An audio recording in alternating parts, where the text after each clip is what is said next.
Hello guys, hope you all are doing so good in your life. तो आज हम सीखेंगे कि पाइथन क्या होती है, एक्चुअल में इसका प्रैक्टिकल इम्प्लीमेंटेशन क्या है। और मैं आपको बिल्कुल स्क्रैच से आपको उंगली पकड़ के सिखाऊंगा कि कैसे आपको चीज़ों को करना है। तो बिल्कुल भी डरने की ज़रूरत नहीं है। सिंपल है यार, बहुत इजी है, जैसे हम करते हैं नॉर्मल। स्टार्टिंग में थोड़ा सा लगता है, लेकिन अगर आप मेरे से सीखेंगे तो मैं आपको एक गारंटी देता हूँ कि आप बहुत चीज़ें बहुत जल्दी सीख जाएंगे। एंड मैं आपको बिल्कुल भी थ्योरी नहीं बताऊंगा, थोड़ा बहुत बताऊंगा जो बहुत मुझे मैंडेटरी लगेगा। मैं मेन प्रैक्टिकल चीज़ों पे बात करूंगा, कोड का इम्प्लीमेंटेशन पे बात करूंगा, कोड कैसे चलता है, कैसे हम कोड लिखते हैं। तो जैसे कि हम पाइथन पढ़ने वाले हैं तो पाइथन के बारे में थोड़ा एक डेफिनेशन है, उसे पढ़ लेते हैं। आप चाहें तो गूगल पे जाके भी बहुत सारा मटेरियल एक्सट्रैक्ट कर सकते हैं, वहाँ से सीख सकते हैं। तो Python is a high level interpreted object oriented language which was developed by Guido van Rossum in 1917 I guess. तो तब ये बनी थी, देखते हैं गूगल पे एक बार। ठीक है गाइस, तो 1991 में बनी थी, सॉरी। तो ये हाई लेवल है, interpreted and general purpose programming language है। अब ये बहुत सारे आपको पता नहीं क्या क्या दिख रहा है, तो इसका मैं आपको सिंपली बता देता हूँ क्या होता है। हाई लेवल मीन्स होता है कि कोई भी लैंग्वेज है वो बहुत ही अंडरस्टैंडेबल है, उसको बहुत इजीली हम लिख सकते हैं, इसलिए उसे हाई लेवल कहा जाता है। और वो काफ़ी मतलब अलग अलग टूल्स में हम उसे चला सकते हैं। जैसे आपने कहीं पे VS कोड में मान लो आपने कोड लिखा, तो आप उसको ऑनलाइन कंपाइलर में चला सकते हैं, जुपिटर नोटबुक में चला सकते हैं।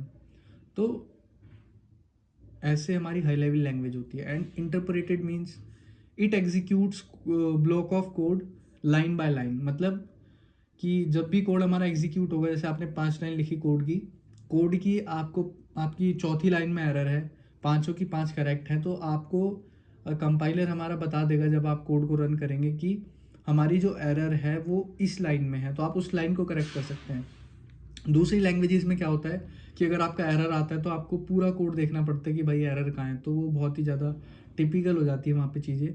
जनरल पर्पस प्रोग्रामिंग लैंग्वेज है, आप जनरली छोटा कोड लिखिए, आप बड़ा कोड लिखिए। बहुत सारी मशीन लर्निंग में यूज़ होती है पाइथन। बड़े बड़े AI मॉडल्स बनते हैं, चैट बोर्ड्स बनते हैं, मशीन ट्रेनिंग होती है, तो इन सब पर्पसेस के लिए पाइथन को यूज़ किया जाता है। आप अभी बिगनर हैं तो मैं आपको ऑनलाइन कंपाइलर में आपका कोड चला के दिखाऊंगा। So this is your first code. तो हम लिखेंगे यहाँ पे पाइथन कंपाइलर, है ना, कंपाइलर। पाइथन कंपाइलर को खुलने देंगे।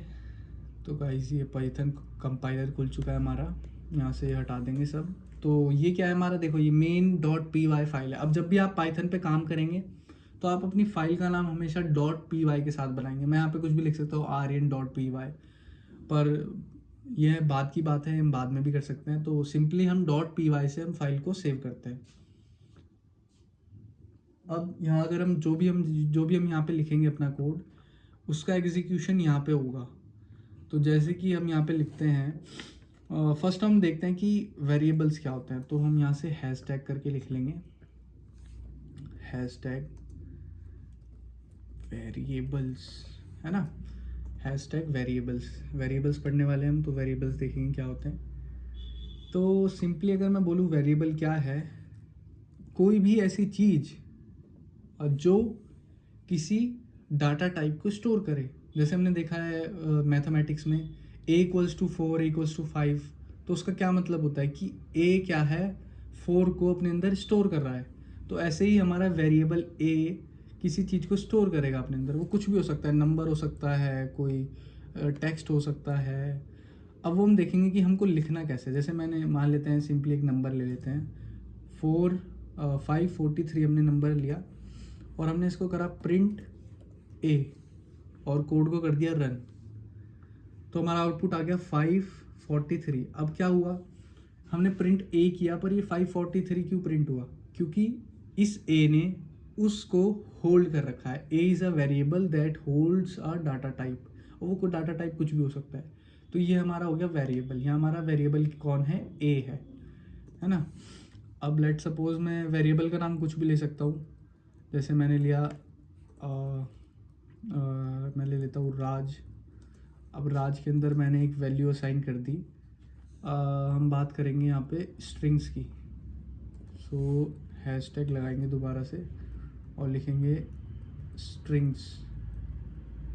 What is this strings? तो अगर हमें कोई भी टेक्स्ट लिखना है, जैसे मैंने लिखा यहाँ पे हेलो वर्ल्ड। अब अगर मैं इसे प्रिंट करता हूँ, मैंने प्रिंट किया तो यहाँ पे क्या है, राज इक्वल्स टू हमें एक सिंटैक्स एरर दे रहा है, इनवैलिड सिंटैक्स बता रहा है। मतलब पाइथन बोल रहा है भाई ये राज तो ठीक है, ये एक वेरिएबल है, लेकिन तुमने इसके अंदर क्या स्टोर किया है मुझे नहीं पता है, मुझे बताओ क्या है ये। जैसे हमने यहाँ पे तो 543 ऐसे ही स्टोर कर दिया था, क्योंकि वो एक नंबर है, ठीक है। नंबर्स को हम डायरेक्ट लिख सकते हैं, लेकिन अगर हमें कोई टेक्स्ट लिखना है तब हम यूज़ करते हैं स्ट्रिंग्स का, ठीक है। स्ट्रिंग्स का हम यूज़ करते हैं और हम लिखते हैं यहाँ पे डबल इन्वर्टेड कोमास में कुछ भी हम लिखेंगे तो वो एज अ टेक्स्ट वर्क करेगा, एज अ स्ट्रिंग्स वर्क करेगा। तो जो भी डबल कोट में लिखा रहता है उसे बोलते हैं स्ट्रिंग। तो हम यहाँ पे लिखते हैं हेलो वर्ल्ड, रन करेंगे कोड को। सॉरी अभी प्रिंट नहीं किया है, तो प्रिंट करूँगा, मैं प्रिंट करूँगा राज को। तो प्रिंट करने पे हमारे पास क्या आएगा, यहाँ से रन किया मैंने, हेलो वर्ल्ड आ गया। मतलब राज के अंदर जो स्टोर है वो वैल्यू हमारे पास आ गई। वो क्या थी हमारी स्ट्रिंग। अब यहाँ से मैं एक और चीज़ पता कर सकता हूँ कि मुझे नहीं पता भाई ये क्या है, डबल इन्वर्टेड कॉमास में है, लेकिन मुझे नहीं पता ये स्ट्रिंग है, नंबर है, क्या है। तो मैं इसको क्या कर सकता हूँ, प्रिंट टाइप। अब देखो पैरेंथेसिस लगाना बहुत ज़रूरी है, जब भी आप प्रिंट करेंगे तो ये पैरेंथेसिस होता है हमारा, ठीक है। आप कीबोर्ड में देख सकते हैं ये हमारा 9 पे होता है, और ऐसे आप पैरेंथेसिस लगा सकते हैं।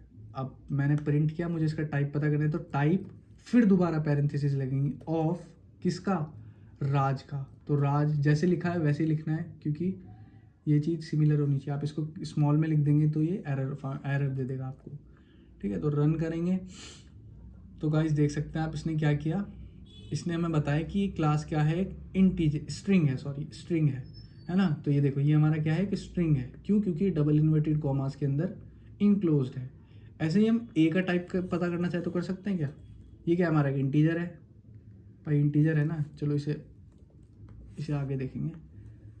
अब हम देखते हैं इंटीजर्स को, तो हैशटैग लगाएंगे, इंटीजर लिखेंगे,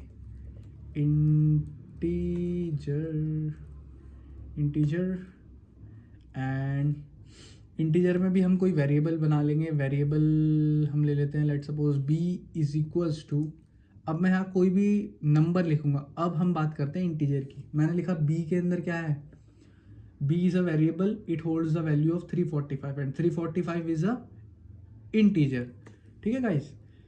ये क्या है, हमारा एक इंटीजर है।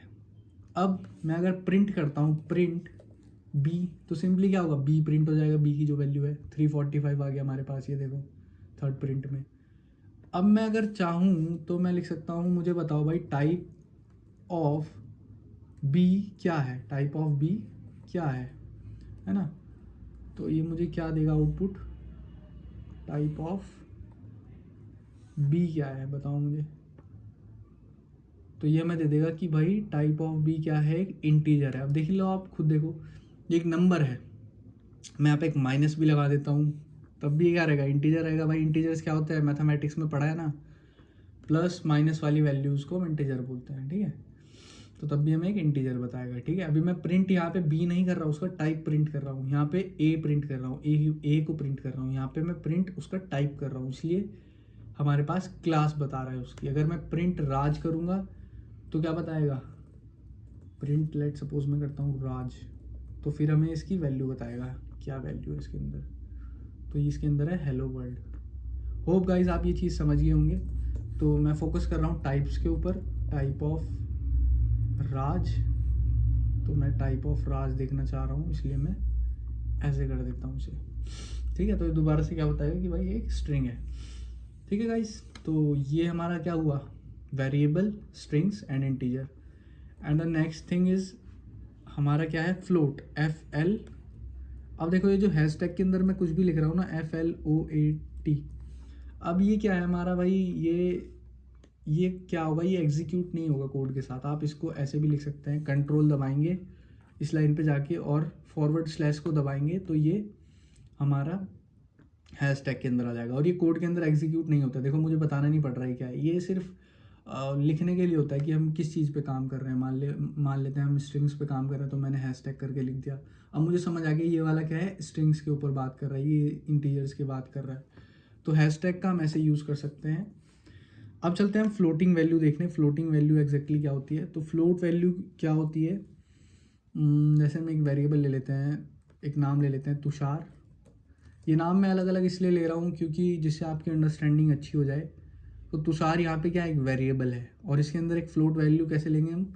अब फ्लोट वैल्यू के नाम से ही समझ आ रहा है कि भाई उसमें क्या होगा, डेसिमल होगा। वो वैल्यू क्या होगी, फ्लोट करती रहेगी। ठीक है, तो ये हमने क्या ले ली, फ्लोटिंग वैल्यू ले ली। अब हम क्या करेंगे, इसको प्रिंट कर देंगे। प्रिंट कर दो भाई तुषार को, है ना, तुषार को प्रिंट कर दो। तो प्रिंट करने पे तो हमें नॉर्मल क्या मिलेगा, ये नंबर मिल जाएगा। लेकिन अगर हम इसका टाइप प्रिंट करेंगे, टाइप ऑफ तुषार प्रिंट करके दो भाई, तो क्या आएगा हमारे पास आएगा फ्लोट, क्योंकि ये वैल्यू क्या है, डेसिमल में। तो डेसिमल वाली वैल्यू को ही हम फ्लोट वैल्यू बोलते हैं। होप गाइज आपको सारी चीज़ें समझ आई होंगी अच्छे से। वेरिएबल क्या होता है, इंटीजर्स, स्ट्रिंग्स, फ्लोट वैल्यूज़ क्या होती है। तो इस वीडियो को यहीं पे क्लोज करते हैं एंड नेक्स्ट वीडियो में हम देखेंगे और समझेंगे पाइथन को डीपली। तब तक के लिए लाइक कर दीजिएगा, वीडियो को सब्सक्राइब कर दीजिएगा और वीडियो को ज़्यादा से ज़्यादा अपने दोस्तों के साथ शेयर कर दीजिएगा जो फ्रॉम अ स्क्रैच पाइथन को सीखना चाहते हैं, पाइथन की अंडरस्टैंडिंग लेना चाहते हैं कि एक्चुअल में पाइथन क्या है, कैसे कैसे इसका यूज़ होता है। आगे हम देखेंगे कि क्या हम बड़ा कर सकते हैं पाइथन से। तो बने रहिए अगली वीडियो के लिए। Thank you, bye bye.